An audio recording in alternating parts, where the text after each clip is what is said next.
Welcome to Sneha's creation. आज आपण पाहणार आहोत 3D पिकॉक। तर हा मोर कसा बनवला याच्याबद्दल मी तुम्हाला थोडीशी माहिती सांगते।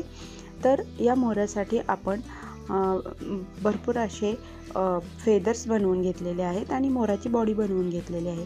तर हे फेदर्स बनवण्यासाठी आपण काय केलं, फेदर्सचा शेप ड्रॉ करून घ्यायचा आणि नंतर त्याला फिलिंग देत जायचं। तर फिलिंगला सुरुवात कशी करायची, पहिल्यांदा आपण त्याला झिगझॅग स्टिच करून घ्यायची, चेन स्टिच बनवायची आणि त्याच्या साईडनी झिगझॅग स्टिच करून घ्यायची आणि त्याच्यामध्ये फिलिंग दिलेला आहे आपण शुगर बीट्स आणि कट पाईपचं, आणि त्याच्याबरोबर आपण त्याला कुंदन पण चिटकवलेले आहेत आणि गोल्डन कलरचे शुगर बीट्सनी आपण त्याला आउटलाईन दिलेली आहे।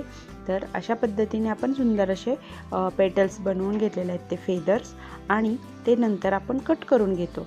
कट केल्यानंतर आपण त्याला व्यवस्थित पाठीमागे ग्लू लावून घेतो आणि परत ते सुकल्यानंतर आपण हे स्टिच करून घेणार आहोत। तर पहिल्यांदा आपण ह्या मोराच्या बॉडीबद्दल बोलू।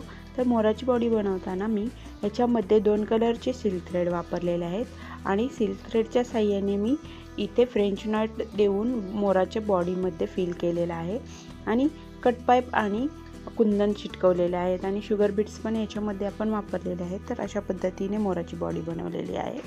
तर नंतर हे स्टिच करून घ्यायचं। तर कसा वाटतोय मोर तुम्ही मला नक्की कळवू शकता। Thank you for watching. Bye bye.